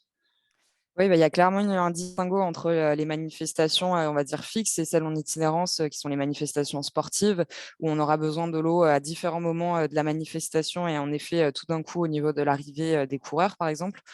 Il y a une vraie problématique au niveau des bouteilles en plastique. Il y a des quantités considérables qui sont générées par ce type de manifestation avec plusieurs ravitaillements, 4-5 bouteilles en plastique dans le cadre de la course, par exemple. Au niveau de la mise à disposition d'eau, Il y a un travail de fond qui est fait, que ce soit avec des échanges, donc comme je vous l'évoquais tout à l'heure, avec le Parc national des Calanques, les eaux de Marseille, essayer de voir comment est-ce qu'on peut pallier à cette problématique, notamment par exemple le Marseille-Cassis qui se trouve dans le Parc national des Calanques. Donc là, il y a aussi une autre difficulté qui est celle, comment est-ce qu'on peut acheminer l'eau, comment est-ce qu'on peut la mettre à disposition. Donc là, à date, ce n'est pas encore quelque chose qui a été solutionné. Et en effet, il y a des contraintes logistiques. C'est compliqué de mettre à disposition, par exemple, des gobelets réutilisables dans le cadre de la gestion sur site, même si ça a été fait par des organisations de manifestations sportives et que ça a fonctionné et que ça a été mis en place par le Marseille-Cassis également dans des années précédentes. Il y a des alternatives innovantes. Donc, par exemple, l'exemple que vous citez dans la conversation, c'est une fois que les coureurs arrivent, par exemple, on pourrait imaginer un modèle, par exemple, avec ces barraos mutualisables, donc un format un peu similaire qui pourrait être situé à différents endroits. Il pourrait y avoir de l'eau qui soit distribuée via citerne. Enfin, les solutions, elles ne sont pas encore optimales pour les organisateurs, on en a conscience, mais c'est sûr qu'il y a un travail à faire et mettre plusieurs personnes autour de la table pour trouver une solution à ce problème qui ne peut pas en effet être trouvé seul par les organisateurs et qui demande une concertation locale pour pouvoir trouver des alternatives. Et on sait que les organisateurs, ils sont volontaires, qui cherchent à trouver une alternative aux bouteilles en plastique. La réalité à date, et c'est un point de vigilance que j'ai mis à ce niveau-là, c'est beaucoup vont vouloir, par exemple, se tourner, et c'était le cas de la réflexion du Marseille-Cassis, de dire, on va investir dans des Tetra Pak qui sont, pour ceux qui ne connaissent pas, c'est des bouteilles d'eau qui sont d'apparence en carton, mais qui ont aussi finalement du plastique, de l'aluminium dedans, et qui sont des matériaux très hétéroclites, que nous, on a du mal à valoriser dans les centres de traitement, et qui sont un peu les fausses bonnes idées, parce que ça va être très coûtant pour vous, organisateurs. Et puis nous, quand on récupère le gisement, il n'est pas assez de qualité, on ne peut pas séparer les matières et donc c'est très difficile de les valoriser. Donc la problématique du plastique, et notamment pour les manifestations sportives en itinérance, c'est un vrai sujet et l'idée, c'est bien de travailler sur ce sujet-là. Donc, je n'ai pas de solution clé en main. Il y a plein d'initiatives un peu différentes qui sont expérimentées à droite à gauche, rien qui soit encore duplicable de manière automatique. Merci. Moi, j'avais une question à Charlène. Elle parlait des D3E, donc les déchets d'équipements électriques, électroniques. C'est quel type de déchets, d'équipements que vous récupérez? Comment ça se passe? Parce que c'est vrai que c'est une question qu'on nous pose, que ça soit sur éventuellement du matériel informatique, mais aussi des frigos, voire du matériel technique.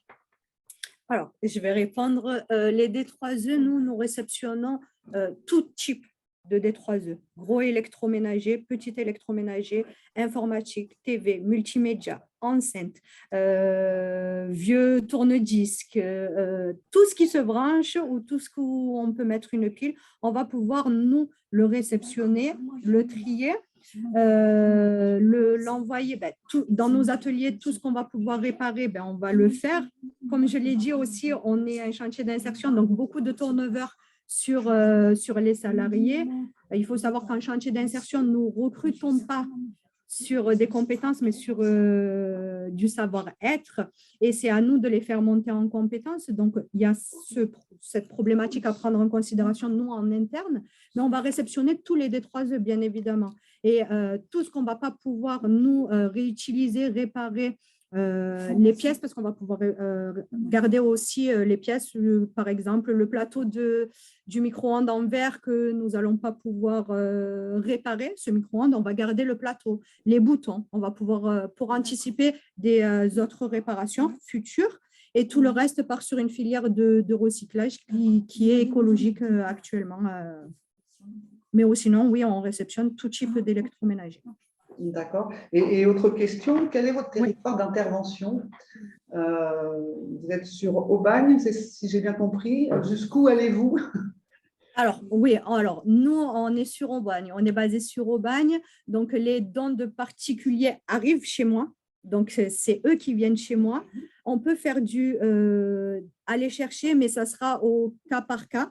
Il faut qu'on y arrive aussi sur notre équipe de logistique. Il faut savoir qu'on a 2 camions à disposition pour l'instant et une équipe de 3 personnes.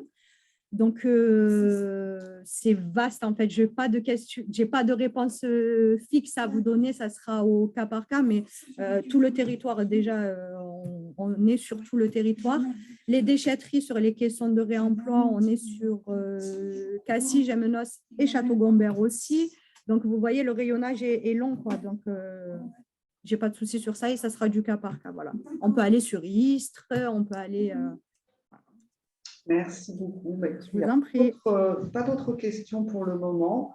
Moi, j'ai une petite question, Véronique, pour Joanne. Je voulais savoir, dans le cadre de la mutualisation que vous faites, notamment par exemple les gobelets réutilisables, comment est-ce que ça se passe pour cette mise en lien? Parce que c'est vrai qu'on incite beaucoup les organisateurs à travailler sur la mutualisation. Comment est-ce que vous avez fait pour faire circuler un peu ces gobelets? Alors, c'est une réponse, c'est avec notre brasseur. Les festivals de notre taille ont souvent un partenariat brasseur important. Et on a réussi en discutant avec lui à lui dire que ça serait bien d'avoir une flotte mutualisable sur tous ces autres événements. Donc, on l'a vraiment accompagné là-dedans pour le coup, parce que c'était pas du tout l'objectif initial. Et du coup, c'est pas uniquement grâce à nous, mais on a réussi à discuter avec lui et faire en sorte que la flotte qu'on allait créer à Mars Attack parte sur les autres événements derrière. Ils sont partis, par exemple, à Garo Rock, sur d'autres événements comme ça. Donc voilà, nous, c'est à notre endroit comme ça. Et je voulais dire aussi que pour nous, l'eau est un vrai enjeu. Et un jour, on serait vraiment très heureux d'avoir un opérateur en face sur lequel on puisse s'appuyer pour avoir une vraie réponse sur l'eau et du coup les déchets que l'on évite quand on a de l'eau. Voilà. Donc, si un jour il faut bosser avec des gens sur cette thématique-là, vous pouvez compter sur nous parce qu'on en a vraiment, vraiment, vraiment besoin. Voilà. Super, merci Joanne. Et on voit que dans la conversation, cette réalité de l'eau, elle est, on la retrouve à plusieurs endroits, quoi. Avec Monsieur Panta qui l'évoque aussi sur Aix avec le Running Marseille. C'est clair qu'il y a des choses à faire à ce niveau-là et des solutions à trouver qui mettent un peu de temps parce que, comme je l'évoquais tout à l'heure, il y a quand même pas mal de monde à mettre autour de la table pour que les choses, les lignes bougent à ce niveau-là et quelque chose se mette en place. On va passer à l'atelier du coup. Je vous explique brièvement, mais c'est très simple. Donc, je vais vous mettre le lien dans la conversation. L'idée de cet atelier, c'est en tant qu'organisateur, en tant qu'accompagnant, en tant que collectivité, donc peu importe dans quelle catégorie vous vous trouvez dans le cadre de votre participation au webinaire. Là, l'idée, c'est d'aborder ensemble les leviers, les freins et puis potentiellement, si vous êtes organisateur ou collectivité, les bonnes pratiques que vous avez pu mettre en place en lien avec la prévention des déchets. Ça, c'est comme je le disais tout à l'heure, c'est pour avoir un peu de la visibilité, comprendre un peu les réalités de terrain. Moi, depuis le lancement de la charte, j'ai eu l'occasion de rencontrer à de nombreuses reprises plein d'organisateurs qui ont pu faire part de ces réalités-là. Nous, ça nous permet de restructurer notre démarche, de prendre en considération qu'est-ce qui, pour vous, sont des choses qui sont voilà, des leviers qui vous accompagnent. Ça peut être des suggestions que vous marquez sur les post-it. Et pareil, quels sont les freins que vous rencontrez dans le cadre de la mise en place d'actions vertueuses en lien avec la gestion de vos déchets. Et puis, bien sûr, on est preneur de toutes les bonnes pratiques, petites ou grandes, qui permettent de donner l'information à d'autres organisateurs pour qu'eux-mêmes puissent dupliquer ces bonnes pratiques et qu'on ait une dynamique à la plus grande échelle qui fait qu'en termes des quantités, on change la donne. Donc, tout simplement, et si vous pouvez cliquer sur le lien, on va vous laisser 20 minutes environ pour remplir les éléments, prendre un café et voilà, remplir un peu tout ça. Donc, il y a 3 codes couleurs qui sont rappelés sur le lien. Je vois que Véronique a mis le lien dessus sur la conversation. Donc, vous pouvez cliquer, renseigner les post-it. J'en ai mis plein, donc normalement, il y en a assez pour tout le monde et on peut en refaire si vous êtes plein d'idées ou de suggestions ou de freins à aborder, ce qui est une option aussi. Donc, on vous laisse participer à cet atelier et on revient vers vous rapidement pour faire un premier bilan par rapport aux éléments que vous aurez remplis. Voilà, on avait dit qu'on se laissait 20 minutes pour faire en même temps une petite pause et en même temps pour compléter. Donc, on se retrouve, moi je vais arrêter l'enregistrement, on se retrouve à 11h40. pense que c'est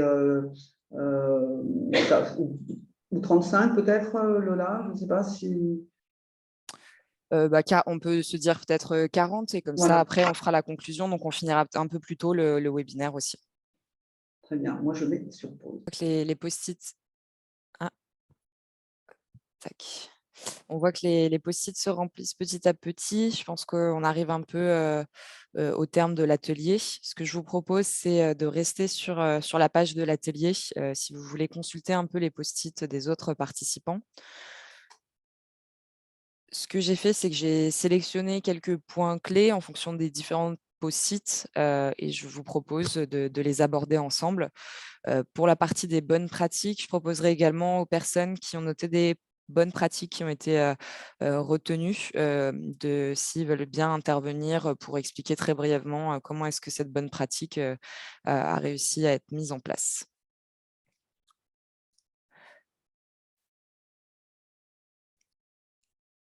Alors,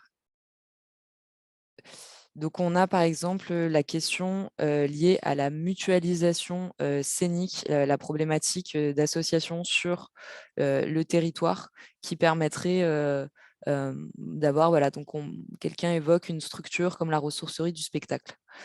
Alors, je ne sais pas où vous vous situez sur la métropole, mais par exemple, sur Marseille-Provence, il y a une ressourcerie un peu de l'événementiel qui s'appelle la Réserve des Arts, qui vont avoir tout ce qui va être équipement pour la scène d'occasion et qui peuvent récupérer au terme de l'événement aussi ces matériaux. Donc, ça peut être une solution si vous êtes sur le territoire de Marseille. Je ne sais pas quel est leur périmètre d'intervention. Peut-être que tu sais, Véronique. Je pense qu'ils sont sur les Bouches-du-Rhône, mais peut-être plus loin. Par contre, je sais que c'est surtout du matériel pour faire du mobilier, mais peut-être pas du matériel scénique technique. Je ne sais pas pour l'instant s'ils sont allés là-dessus. Mais c'est vrai que l'initiative qui est parisienne de la ressourcerie du spectacle, c'est qu'ils récupèrent du matériel scénique obsolète, hein, ils le réparent et ils le mettent à disposition de structures avec le personnel qui va prendre en charge le fonctionnement de ces matériels. Oui, moi j'étais allée visiter la Réserve des Arts là, qui est à Marseille et c'est vrai que c'était assez impressionnant la quantité de décors, de matériel scénique et j'imagine que financièrement c'est intéressant aussi de passer par ce type d'acteur, encore une fois, de préférer tout ce qui va être lié au réemploi plutôt qu'à l'achat du neuf. Et pareil, au moment du démontage, si ce n'est pas du matériel scénique que vous êtes qui est voué à être utilisé d'une édition sur l'autre, de pouvoir avoir une structure qui récupère, comme l'évoquait Charlène pour Evolio, c'est vrai que c'est intéressant et ça pallie aussi à la problématique qui est évoquée dans plusieurs post-it du stockage. S'il y a mutualisation ou location et que ce sont des acteurs autres que les organisateurs d'événements qui peuvent assurer la partie du stockage, c'est vrai que ça facilite quand même grandement la logistique. On a un post-it pour trouver des associations et des prestataires qui peuvent nous permettre d'atteindre les objectifs. Donc, on évoquait la liste des annuaires que vous retrouverez dans la partie professionnelle du site déchets.amp et sur le site du COFIS, dans la partie déchets, il y a également une partie liée aux prestataires. C'est ça, Véronique? Oui, tout à fait. Ok, super. Normalement, voilà. Alors, il faudrait qu'on remette à jour de toute façon aussi. On va remettre à jour notre annuaire. Mais comme je vous disais, on a le carnet d'adresses, les carnets d'adresses départementaux qui sont beaucoup plus poussés puisqu'on inclut aussi les collectivités qui proposent du matériel de tri, que ce soit collectivité ou PCI, du matériel de tri, des éco-cups, des stands d'information, etc. Donc, il faut aussi aller voir dans ces carnets d'adresses. Ok. Pour ce qui va être, donc on a l'absence de mise à disposition de vaisselle qui revient également. Donc ça, c'est vrai que, par exemple, nous, sur le territoire de Marseille-Provence, on ne peut pas proposer le prêt de vaisselle et aussi principalement par rapport à la question, au point évoqué sur le site de lavage qui est trop distant à date. Et si les choses évoluaient potentiellement, il pourrait y avoir une évolution dans cette mise à disposition. Mais ça n'empêche pas le fait que, donc Mars Attack l'évoquait, il y a eu du prêt, et notamment auprès des ressourceries. Ça, c'est des acteurs qui potentiellement peuvent faire des lots dans le cadre de votre événement. Alors, on imagine bien que ce n'est pas un festival qui regroupe 100 000 personnes qui pourra assurer la gestion, la logistique journalière de vaisselle durable. Mais pour des plus petites manifestations, c'est complètement envisageable et il faut aussi se rapprocher. Nous, on a plusieurs retours d'expérience sur le territoire d'organisateurs qui se sont rapprochés d'autres, voilà, des associations qui ont ces stocks et qui peuvent les mettre à disposition et qui ont pu les utiliser dans le cadre de leur événement. Donc ça, c'est vrai que c'est intéressant de voir qui a du stock et sous quelle modalité est-ce que ce stock peut être partagé.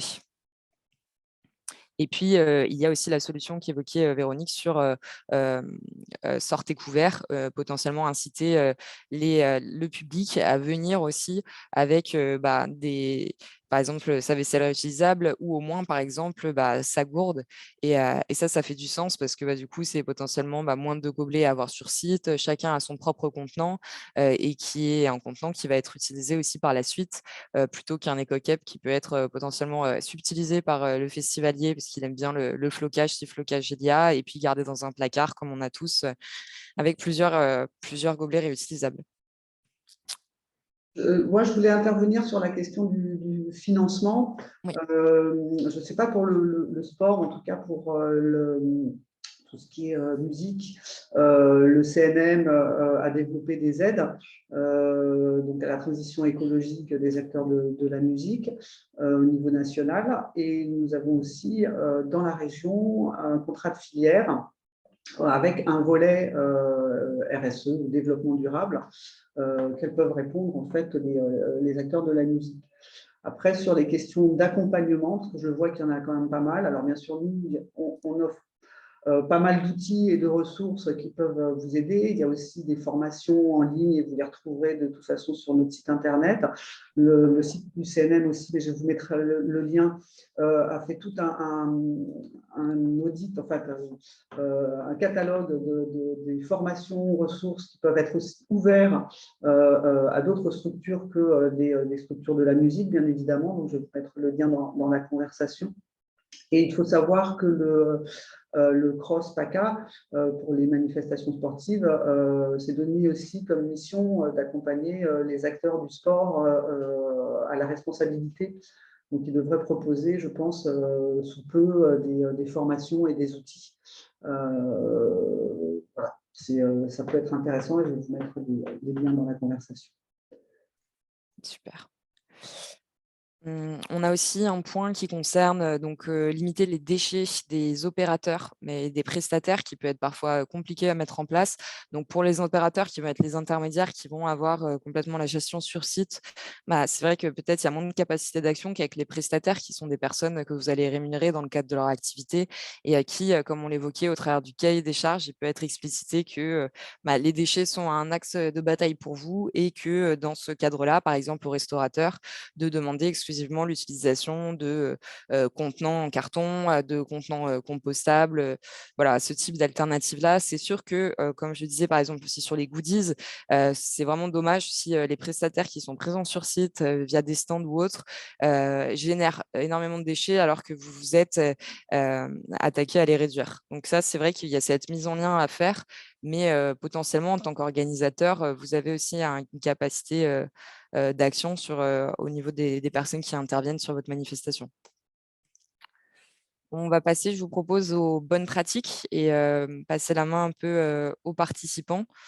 Est-ce que la personne qui a évoqué la réutilisation des bâches par l'intermédiaire de Cousy, qui crée des accessoires, souhaiterait intervenir pour présenter brièvement ce qui a été mis en place?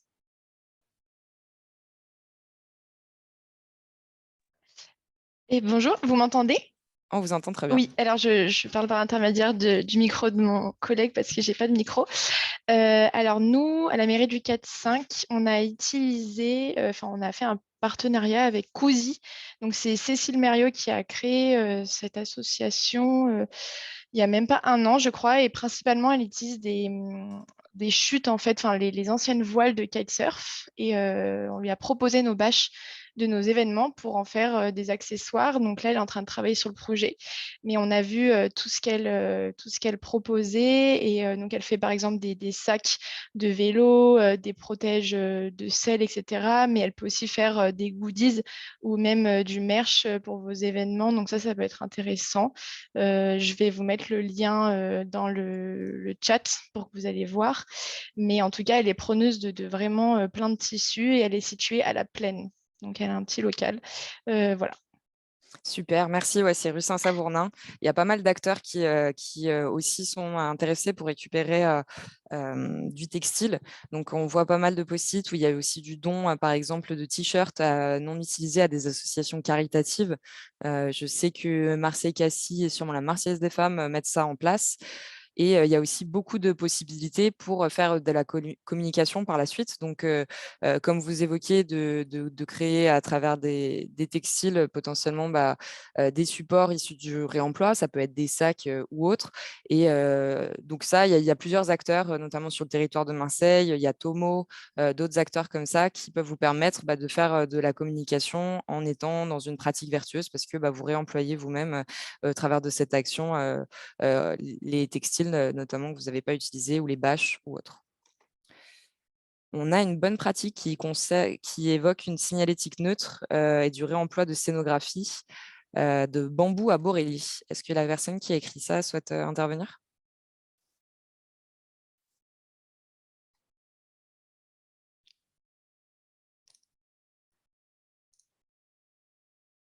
On a peut-être perdu la personne en route.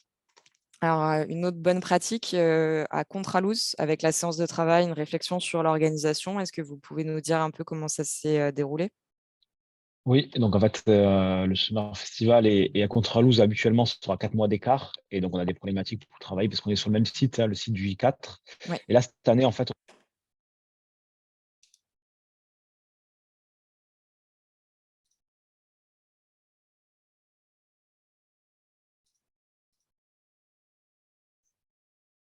On ne m'entend plus. Ouais. vous m'entendez là? Là, Avec c'est bon. l'ordinateur. Pas si vous m'entendez. On vous entend, ça coupe un peu. Ouais.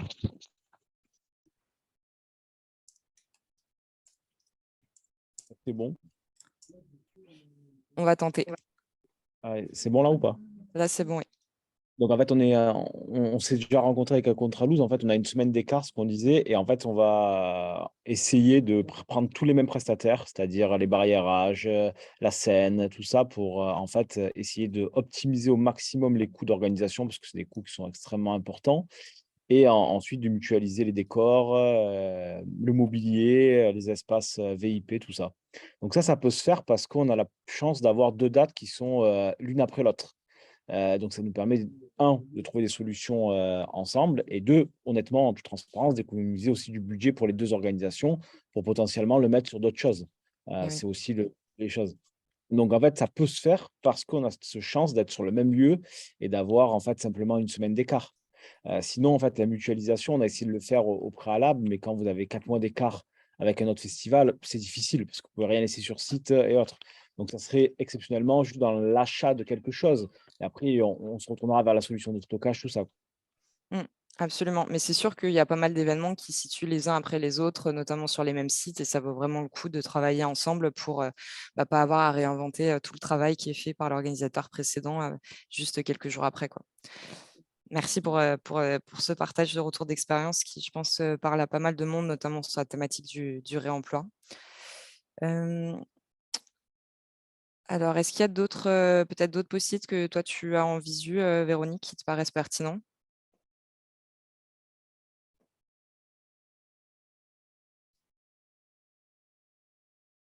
Je suis en sourdine, pardon. Il y a la question des mégots aussi qui est intéressant sur les dispositifs. Je ne sais pas si, il me semble qu'il y a quelqu'un qui en a parlé.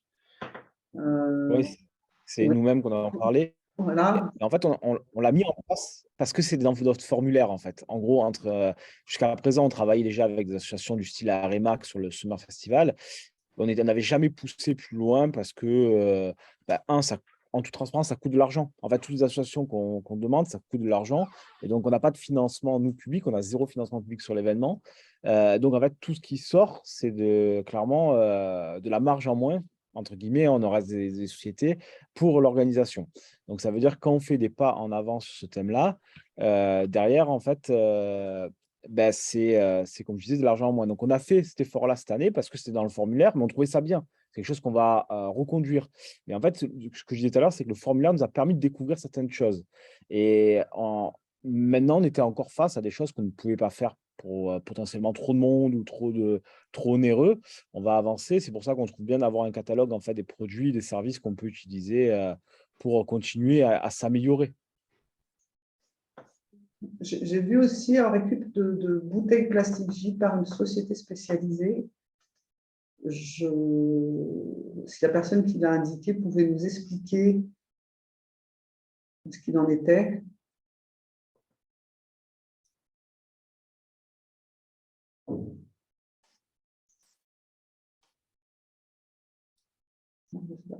Bon, pas de réponse.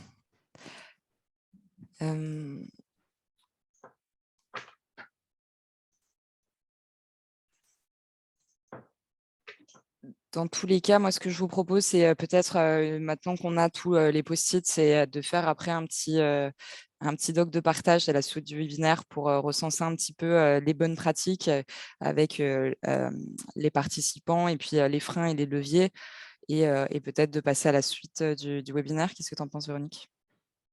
Oui, tout à fait. Je pense que ça peut être pas mal. De toute façon, je pense que peut-être le PowerPoint, on pourra l'envoyer, le mettre Bien sûr, ouais. sur le site du COFIS. Voilà, déjà, ça, on peut le mettre sur le site du COFIS et l'envoyer aux participants. Et l'enregistrement, pour ceux qui n'ont pas pu venir, ça peut être pas mal de pouvoir le partager aussi. On verra comment on avance dessus, mais il y a de la matière, il y a de la réflexion. Après, il y a aussi des questions posées à la collectivité sur un certain nombre de soutien, d'aide, de financement. Voilà, c'est peut-être une réflexion à avoir aussi avec le service environnement et les services concernés. Sur quel dispositif vous pouvez vous engager et comment vous pouvez continuer à accompagner les organisateurs de manifestations. C'est sûr, et puis c'est l'idée en fait de ces temps d'échange, de ce type d'atelier, c'est d'être au plus près des réalités de terrain pour pouvoir améliorer les démarches qui sont mises en place. Comme l'évoquait Lydia et comme le travail qui a été fait depuis mars, on essaye vraiment de travailler de manière concertée avec les organisateurs et de ne pas faire les choses en électron libre de nos côtés. Donc voilà, cette démarche progressive continue, elle est des deux parties et du coup, il y a encore beaucoup à faire et c'est sûr. Hop, je propose. S'il y a des questions, par contre, non, je pense qu'on a fait un peu le tour. Ah oui, on nous dit que c'est donc pour la question des bouteilles en plastique, il s'agissait de la société YoYo qui a mis le clé sous la porte en raison du Covid, qui faisait de la collecte de bouteilles plastiques. En fait, c'était une prestation qui était payante pour la mise en place de conteneurs et de signalétiques avec une équipe dédiée, des cadeaux aux collecteurs, aux bénévoles. Donc, c'est vrai que YoYo, ça c'était avant 2019, de mémoire 2018, et ce n'est plus d'actualité à date, malheureusement. Du coup, au niveau des pratiques, c'est ce que j'évoquais avant, c'est vraiment l'idée que on a des super exemples sur le terrain, des organisateurs qui mettent en place des pratiques assez innovantes. Et en fait, l'idée, c'est que démontrer dans un contexte spécifique, dans le cadre de votre manifestation, et puis finalement démontrer dans d'autres contextes, parce qu'on a été en capacité de le dupliquer. Enfin, vous avez été en contexte de les dupliquer, où on a pu accompagner les organisateurs parce qu'on avait cette visibilité-là. Ça prend tout son sens. Et après, c'est des pratiques qui deviennent successivement institutionnalisé comme étant une norme, comme étant une solution à privilégier. Et il y a tout un panel d'actions, comme on évoquait au travers du webinaire, qu'il s'agisse d'actions qui engendrent des frais pour la gestion en passant par des prestataires ou des actions qui peuvent être à l'initiative des organisateurs, des bénévoles et qui peuvent considérablement réduire les déchets. Donc, c'est aussi l'idée de ce webinaire, c'est d'avoir cette visibilité pour pouvoir dire ça, c'est des bonnes pratiques, telle personne l'a mis en place, réussir à faire du lien et à montrer ce qui peut être répliqué. Au niveau des perspectives pour la suite, donc là, vous aurez une slide sur tous les outils à votre disposition qu'on a évoqués au cours du webinaire pour mieux vous accompagner dans la prévention des déchets et l'organisation de votre manifestation. On sait que du coup, c'est des informations clés dont vous n'avez pas forcément connaissance. Il ne faut pas hésiter à se rapprocher, à poser des questions. On a eu beaucoup le cas de figure d'organisateurs qui ont fait part des problématiques qu'ils ont rencontrées après les éléments justificatifs qui nous ont envoyés. Et c'est vrai que c'est dommage parce que du coup, on n'est pas en capacité de vous proposer des solutions, de vous parler des exemples inspirants dont on a connaissance. Et donc, n'hésitez pas à vous rapprocher des collectivités, vous rapprocher des associations si vous avez des questions, un doute, besoin d'éclairage sur un flux spécifique. Et ça, on est là pour vous accompagner dans ce sens-là. Donc, surtout, n'hésitez pas. Et vous pouvez vous informer du coup au travers de ces outils, ressources que vous aurez à dispo au travers du PowerPoint par la suite.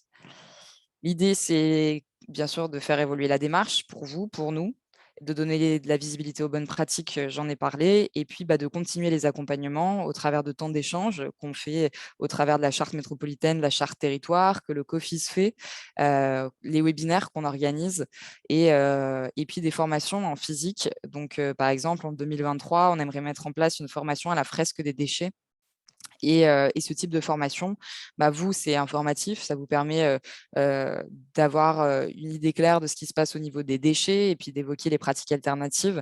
Et ça permet aussi de valider un indicateur de la charte qui concerne la sensibilisation des équipes internes. Et potentiellement, c'est une corde de plus à votre arc ou une flèche de plus à votre arc. Ça, c'est les outils que vous avez à dispo. Donc, la page dédiée sur la démarche de réduction des déchets que je vous ai présentée, la page métropolitaine que Lydia vous a présentée. Il y aura 2 guides des bonnes pratiques à venir. Donc, celui métro avec le côté organisateur, collectivité et puis organisateur qu'est-ce que la collectivité peut faire et qu'est-ce que l'organisateur peut faire. Et pour nous, ça va être toutes les bonnes pratiques du territoire de Marseille qu'on a recensées, où on essaye de vous donner le plus d'informations possible concernant les quantités, potentiellement les coûts, vers qui vous pouvez vous tourner pour mettre en place des bonnes pratiques. Il y a la boîte à outils du COFIS que Véronique vous a présentée, qui recense vraiment plein de fiches pratiques, des contacts, des informations clés qui peuvent vous aiguiller dans votre réflexion. Et puis, vous avez aussi le guide Zero Waste, par exemple, avec mon événement manifestation zéro déchet qui vous propose plusieurs alternatives intéressantes et le logo Sortez couvert qui a été présenté.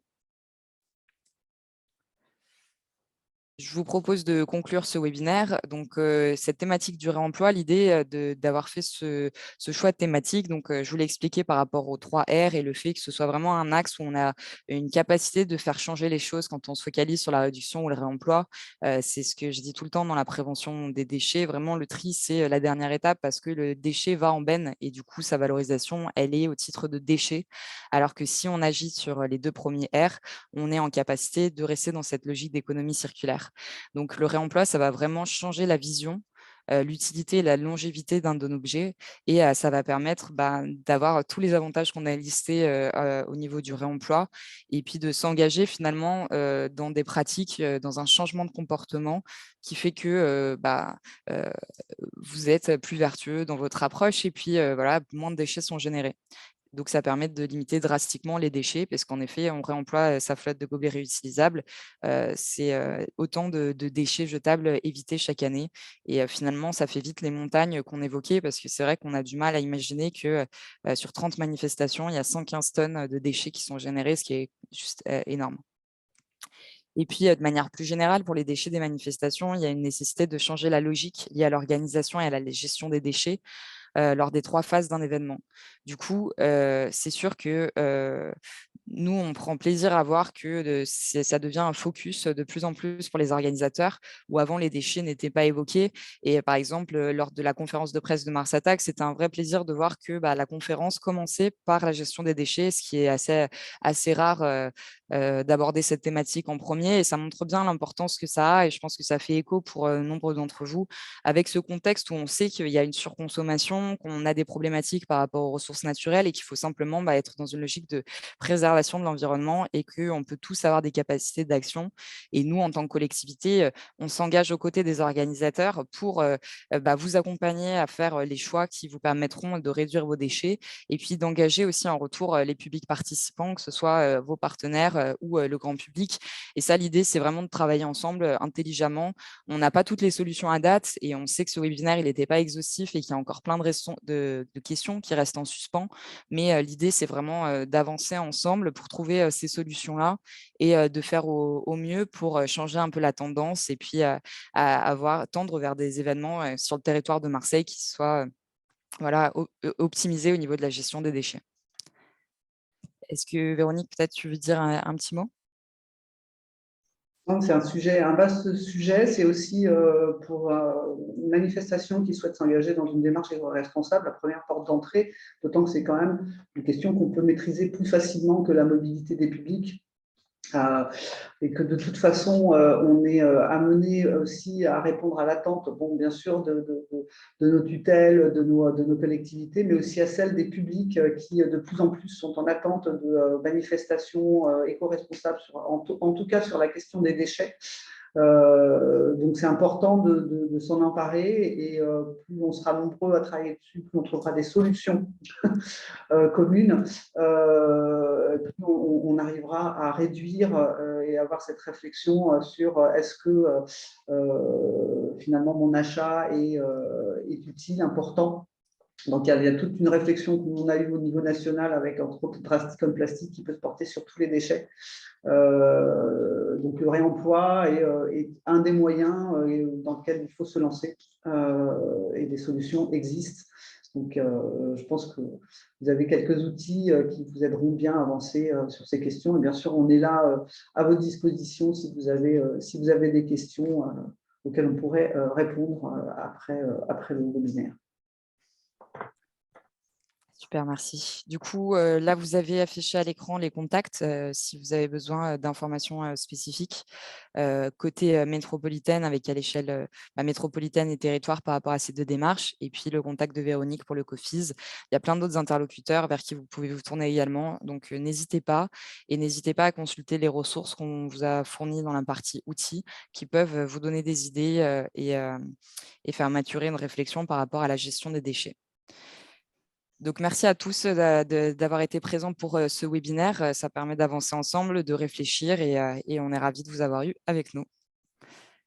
Merci. Bonne fin de journée et puis bonnes vacances à ceux qui partent en vacances. Et à très bientôt. Oui, c'est les vacances. Ça marche. À bientôt à tous et au plaisir de retravailler sur la question de la prévention des déchets.